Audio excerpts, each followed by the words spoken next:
Tình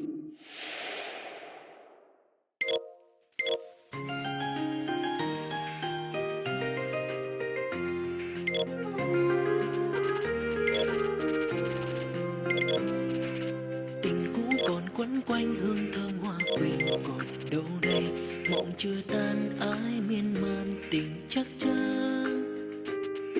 Mỗi lúc rung động vương nhiều lưu luyến nhiều đớn đau, lấp đầy suy tư quãng đời gió mưa.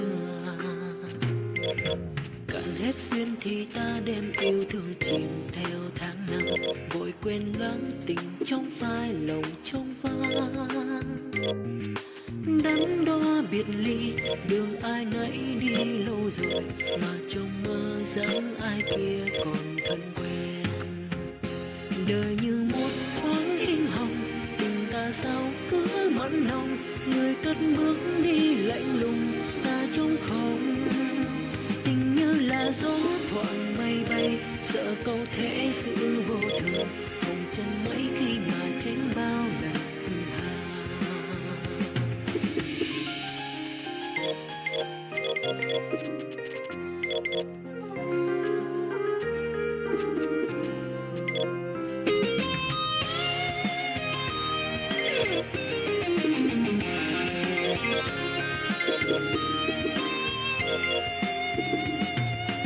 Cạn hết duyên thì ta đem yêu thương chìm theo tháng năm, vội quên lãng tình trong phai lòng trong vang. Đắn đo biệt ly đường ai nãy đi lâu rồi, mà trong mơ dáng ai kia còn thân quen.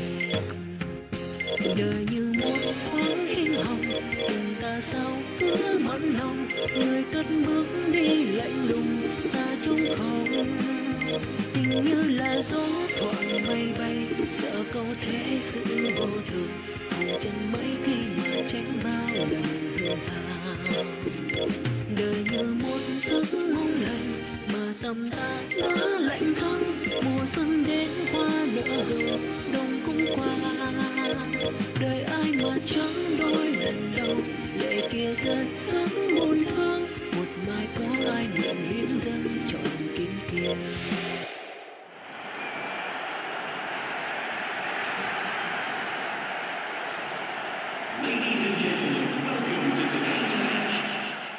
Xin chào các bạn đã đến với trận đấu này. Và xin chào mừng tất cả các bạn đã đến với chúng tôi. Đây là một trận đấu vô cùng căng thẳng, và các cầu thủ của hai đội biết rằng đây là trận cầu quyết định. Chúng tôi sẽ đồng hành cùng các bạn trong ngày hôm nay. Xin chào anh. Vâng, chào mừng quý vị và các bạn. Ngày hôm nay tôi Bá Phú. Wow! Một pha dứt điểm hoàn hảo. Cách nhập cuộc không thể hoàn hảo hơn. And that's the way to start a football match. They've been brave and bold and very much on the front foot. That's deserved for me. Super teamwork there. It takes a good understanding of pass and move to get that right. And these two players are very much on the same wavelength. Họ đã có màn nhập cuộc như mơ. Listen, whatever the manager has said before the game started, it's worth a treat. This is bright and sharp. And I think that goal is fully deserved. Erling Haaland. Vela. Bóng đến đúng tầm. Cơ hội dứt điểm. Một thoáng mất tập trung, suýt chút nữa họ đã phải trả giá. Well, it was commitment that nearly earned him a goal there. Once he won the ball, he was always going to try his luck. Feeds a long ball into space. Bóng đến đúng tầm. Có thể dứt điểm vị trí này. Here's a shot. Wow! Một pha dứt điểm lạnh lùng và đầy bản lĩnh. They've certainly come straight out of their blocks in this one. That is about as emphatic as you can get. Well, the technique generates the power in that situation, and once power is assured, any goalkeeper's up against it. Tỷ số hiện tại là 2-0. Lợi thế nhân đôi và sự chủ động lúc này thuộc về họ. Với hàng thủ đang chơi chắc chắn như hiện tại, có thể nói họ đã nắm quyền kiểm soát cục diện.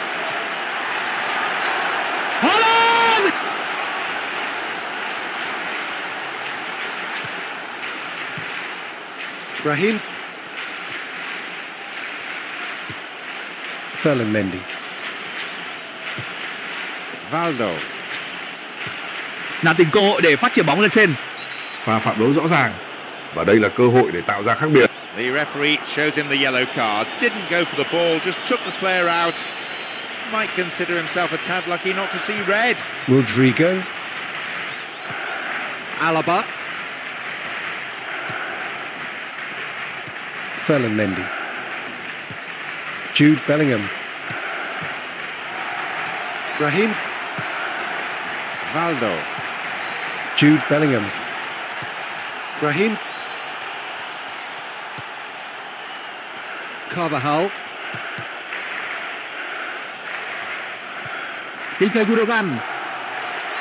Well, it's a sharper cutting edge they need in front of goal. Doku. Bóng đã đi hết đường biên. It's through. Bóng đến đúng tầm. Another chance.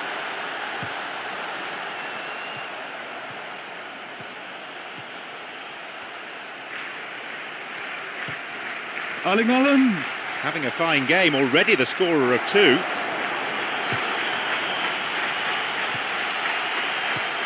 Jude Bellingham.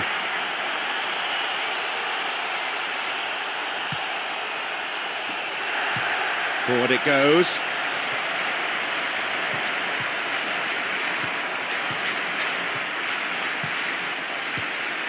It's on for him. Well, listen, when it's congested through the centre of the pitch like that, they'll threaten more from the wider positions. Trả ngược bóng cho thủ môn.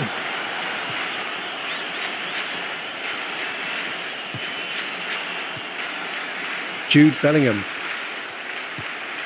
Carvajal. Rodrigo.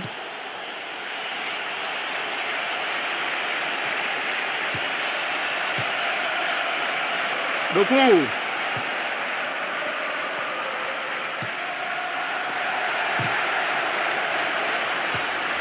Rodrigo. Jude Bellingham. Rodrigo. Rodrigo.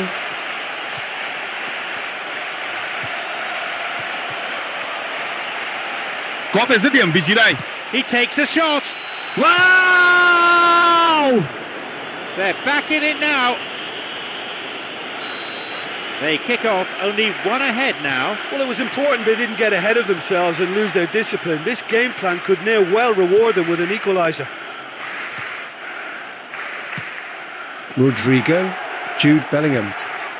Good support. Pha đưa bóng đầy ý đồ. Đường chuyền đã bị cắt. Cần tăng tốc trong pha bóng này. Valdo.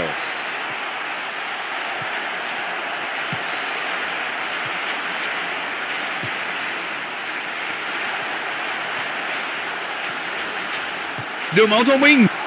Nó được bóng rồi. No, he wasn't decisive enough.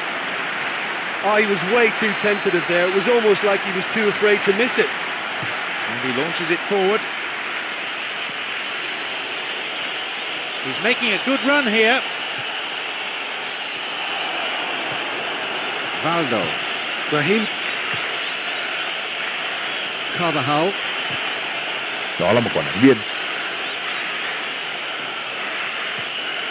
Antonio Rudiger. Mendy.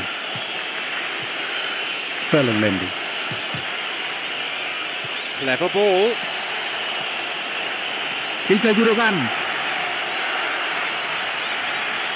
Cắt bóng chuẩn xác. Dứt điểm được không? Dứt điểm. Bóng đi quá cao. Such an impressive run for him to create a chance there. The defence needed to do much better in closing that down though, but it's encouraging. A long ball forward. Rodri. Erling Haaland. Oh, that's a vital block. And the keeper's there to claim it. He knows very well he can score from that distance. Not quite this time. Cơ hội phản công. Không bị vị. Có thể dứt điểm vị trí này. Có thể dứt điểm vị trí này. Wow! And how critical might that be for Real Madrid? That is a fine finish on the turn.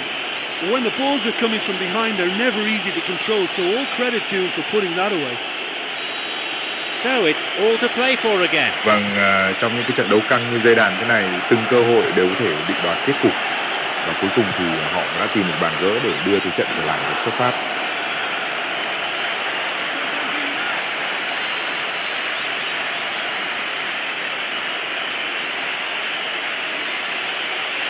Launches the ball forward. Hiệp một khép lại, những gì có răng giờ sẽ chờ đợi lời giải ở hiệp đấu tiếp theo. It's been a really good watch, but I think the managers will be looking for that extra bit of organisation and focus now, just to try and get a little control on this game. Tỷ số đang là 2-2, một trận cầu đôi công đúng nghĩa và hiệp 2 chắc chắn sẽ không làm chúng ta thất vọng. Brahim. Doku.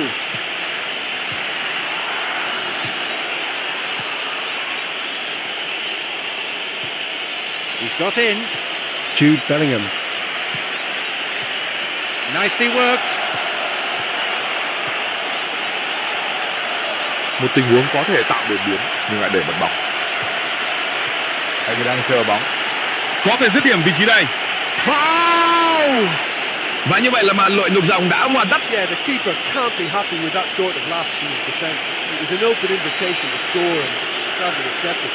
They've got a precious one-goal lead. Yeah, for me this team seems to find it easier to attack than defend, but now they're going to need to dig in at the back a bit.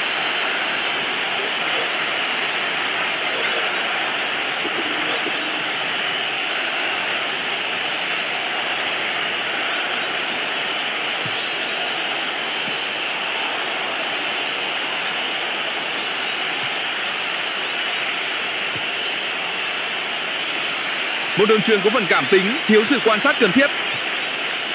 Not đi! Tình huống dứt điểm tốt nhưng bàn thắng vẫn chưa đến. Không phải lúc nào sút sai như vậy ưu đánh bàn, nhưng cái cách anh ấy luôn cố gắng là điều không thể không trân trọng. Got it. Một tình huống băng xuống tốt, rất tiếc đã bị việt vị. Alaba. Valdo. Ferland Mendy. Mbappe. Who can latch onto that? Bóng đến đúng tầm. That was a super ball in. Oh, such a good ball to get him through. Showed real vision and awareness then when trying to pick him out.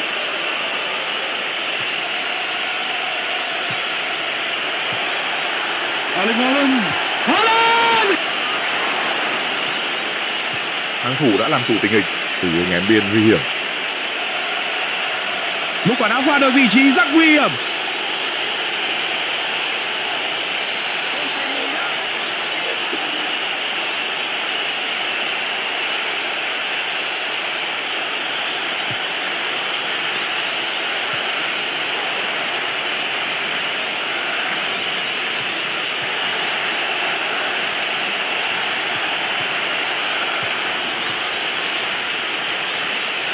Not đi! Not this time. Dám dứt điểm từ xa, điều không phải ai cũng làm được. Nhưng để thành công thì cần hơn thế.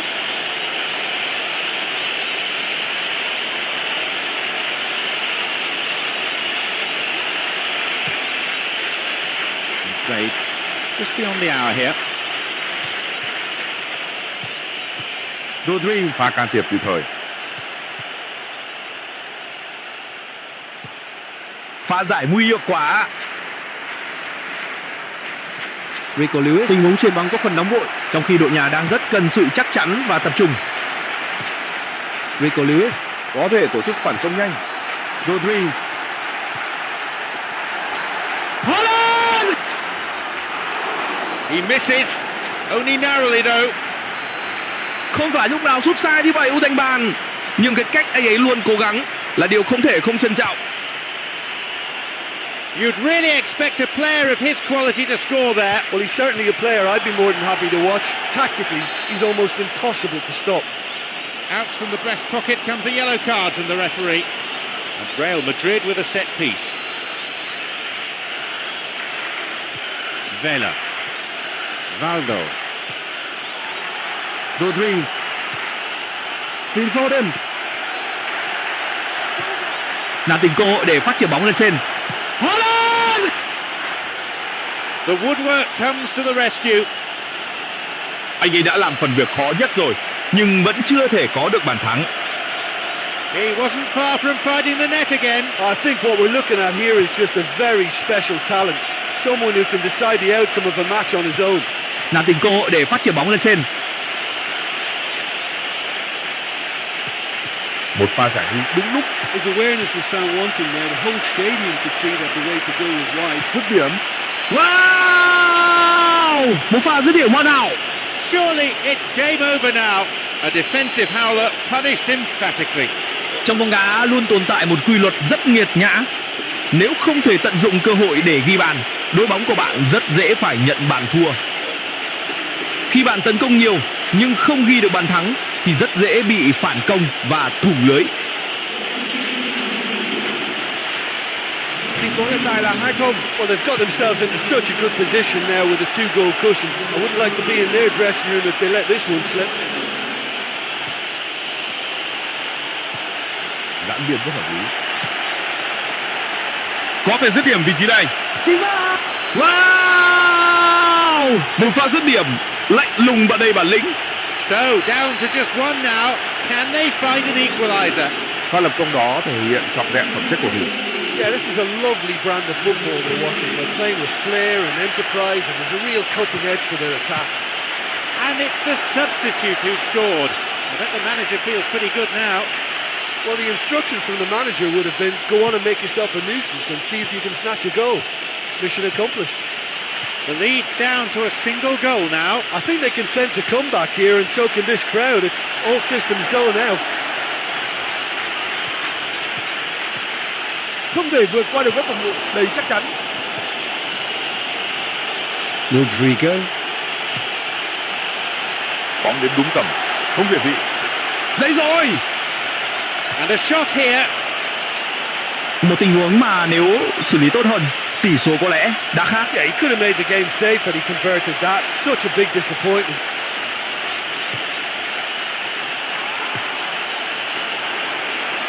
Việt vị rồi. Họ không thể tận dụng cơ hội để quân bình tỷ số.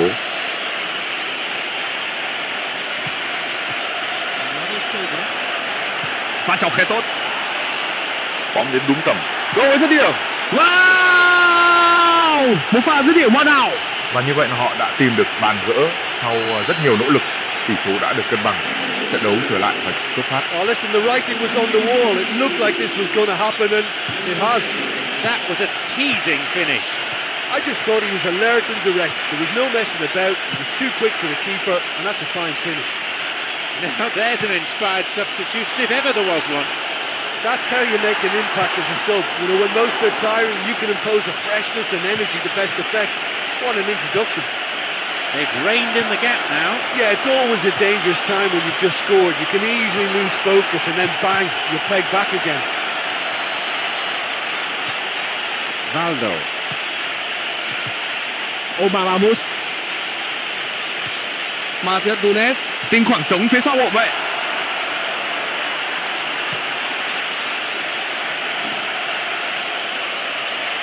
Matheus Nunes.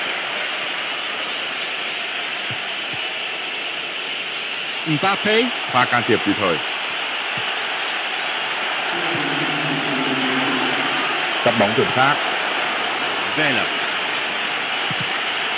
Cắt bóng chuẩn xác. Có thể dứt điểm vị trí này. Dứt điểm. He can't be too happy with that.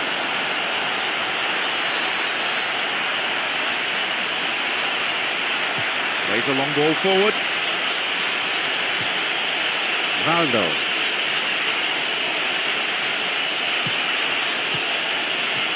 Đường chọc khe bóng quá đẹp. Đường chuyền bị cắt. Và đó là hồi còi kết thúc trận đấu. Một trận cầu mà cả hai đội đã chơi với quyết tâm rất cao.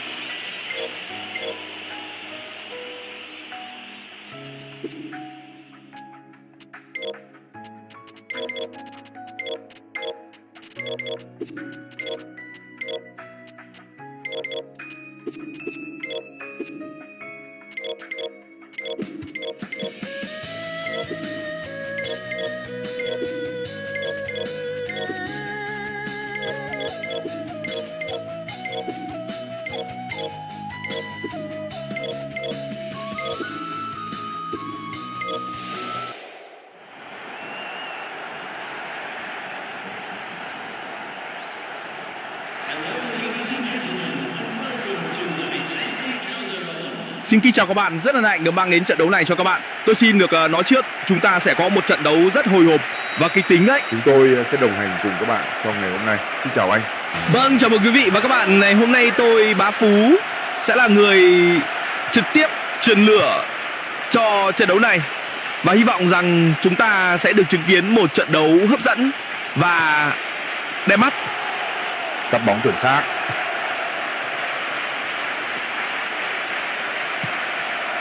Bóng đến đúng tầm. Không bị vị. No one in the area. Đấy rồi. Wow!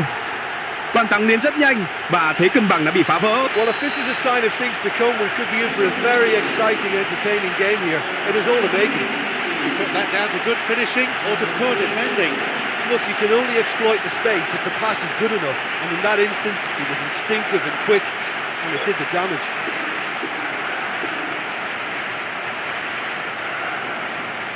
Bàn thắng đến rất nhanh và thế cân bằng đã bị phá vỡ. Well, for me, they're really up for this. I know it's still early, but that's how you start a game.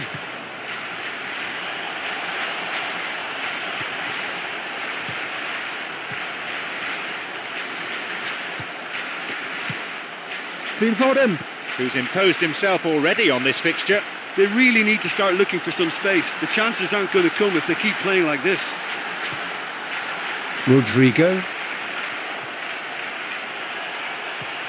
Carvajal. Got it. Doku.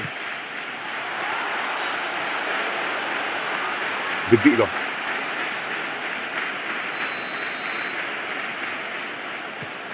Valdo. Alaba. Jude Bellingham. Antonio Rudiger.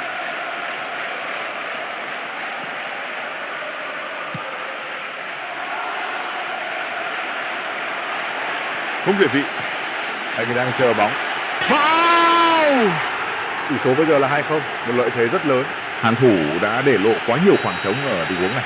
Well, he did very well to get a shot away and score because it's hard to take a pass on the move, but that was very tidy. Tỷ số hiện tại là 2-0. Well, that goal makes such a difference to the whole dynamic of this game. That second goal puts him in control now.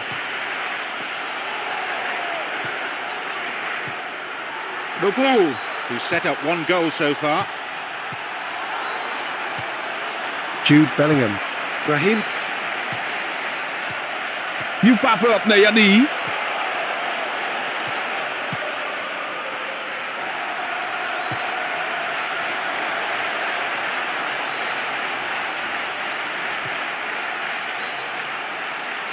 Đường chuyền nó bị cắt. Chuyển về an toàn.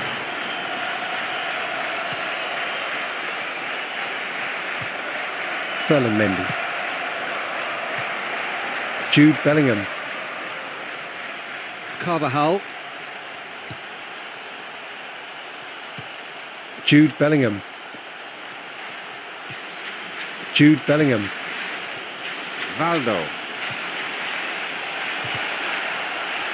Dứt điểm được không? Bursting forward. Cắt bóng chuẩn xác. Well, he didn't have much on there. I thought he had to go with a range.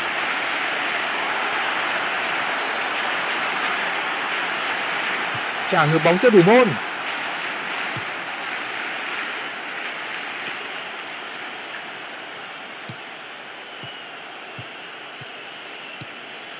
Rodrigo. Tiki Taka đang được tái hiện trên sân. Bóng được luân chuyển không ngừng.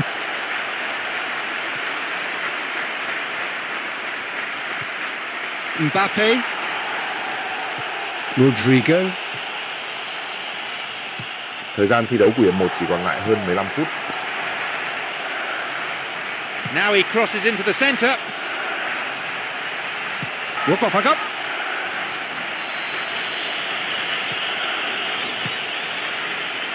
Đường chuyền đã bị cắt. Long ball over the top.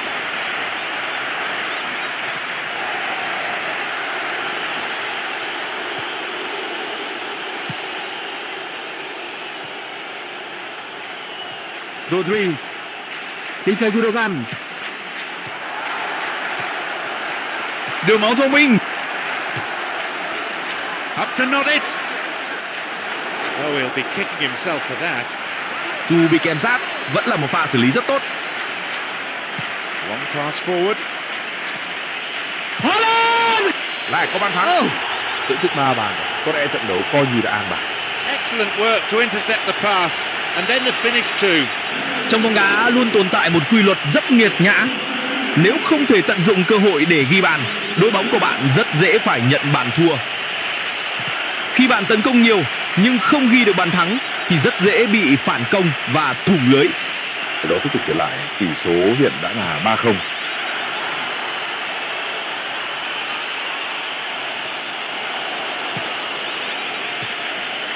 Valdo. Alaba.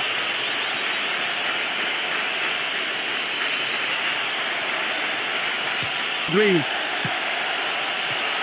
Doku.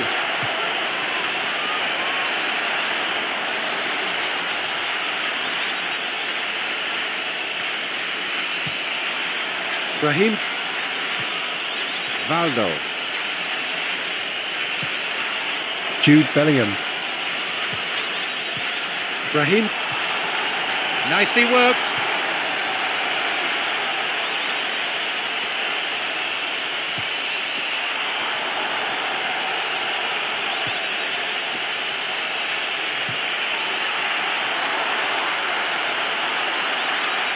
Oh, fantastic save. Phil Foden. Brahim. Vela. Hiệp một khép lại, nhưng gì có răng giờ sẽ chờ đợi lời giải ở hiệp đấu tiếp theo. I just think they've knocked the ball about really well. And, you know, made the opposition chase it all over the pitch, but importantly, they've got that lead. The scoreline is 3-0.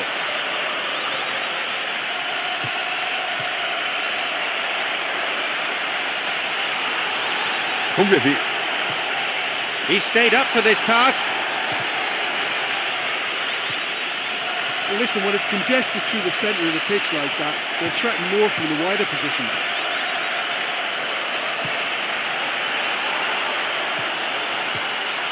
Brahim.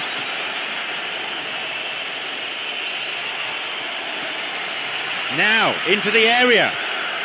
Jude Bellingham.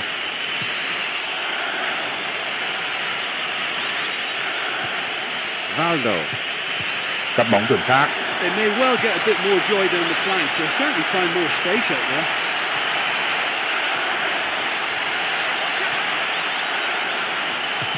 Poor connection for that clearance.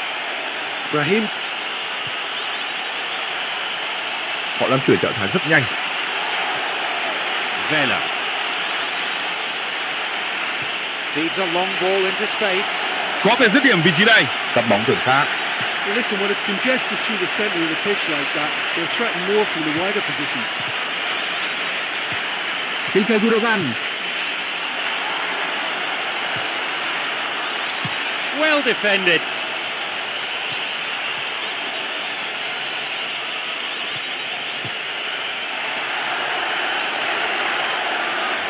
Haaland! Oh, that should have been their fourth. Well, they're being assisted by a defence that's allowing them too much room in behind. It's a very risky tactic which ought to afford them more of those chances. Pha phạm lỗi rõ ràng. Và đây là cơ hội để tạo ra khác biệt.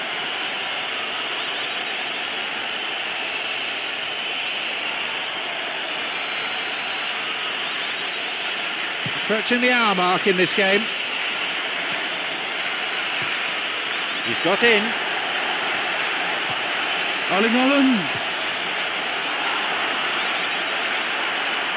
No, that won't be finding its target. Vela. Valdo. Three to the flank. Có thể dứt điểm vị trí này. Still not cleared properly. They may well get a bit more joy down the flanks. They'll certainly find more space out there. Erling Haaland. Oh, that should have been their fourth. Well, it just goes to show you how effective a counter-attack can be, because when you move the ball at pace like that, it only takes seconds to create a threat. Radion. Pha can thiệp kịp thời. Rodri. Ilkay Gundogan. It's on for him. Alaba. Vela. Looking towards the penalty area now. Doku. Ilkay Gundogan. Doku. Valdo. Trận đấu đang bước vào 15 phút cuối cùng. Brahim. It's a nice one too.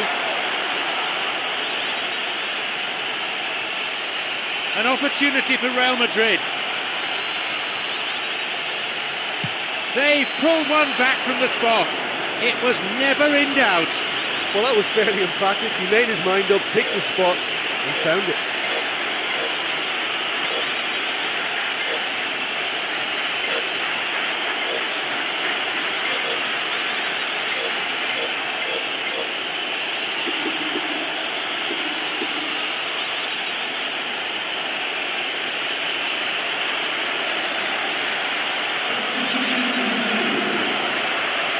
Is there a fight back on the cards?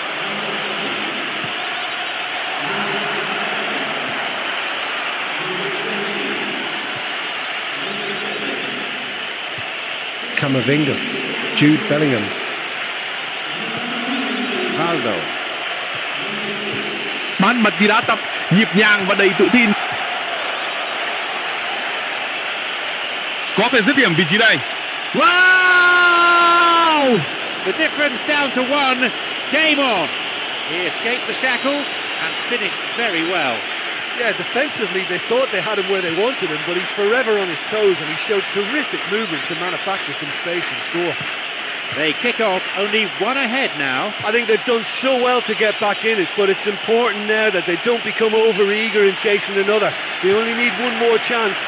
Patience is key.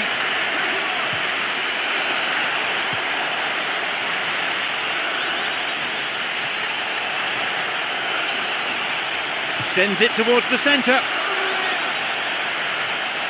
It's all about good concentration now. When the body tires, the brain tends to go with it, so they've really got to dig in now to stay ahead.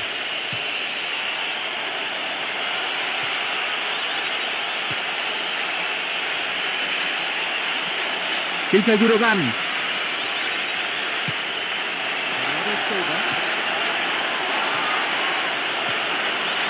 Valdo. Jude Bellingham. Một pha phối hợp hết sức ăn ý và mạch lạc của các cầu thủ.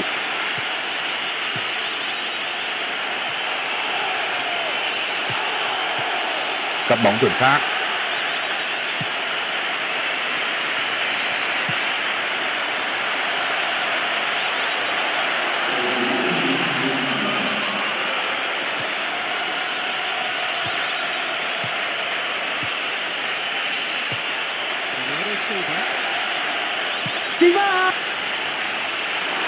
What a reprieve that was.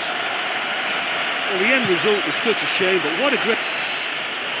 Trọng tài đã thổi hồi còi kết thúc 90 phút. Một trận đấu đầy cảm xúc và căng thẳng. A hard-fought win just by the odd goal, but it'll do. Well, it probably worked out to be the right scoreline in the end, even though there was never a huge amount in it. Cảm ơn sự quan tâm của quý vị trong suốt trận đấu hôm nay. Tôi Quang Huy xin chào và hẹn gặp lại quý vị trong các buổi tường thuật tiếp theo của nhóm PES 2013 Việt Nam.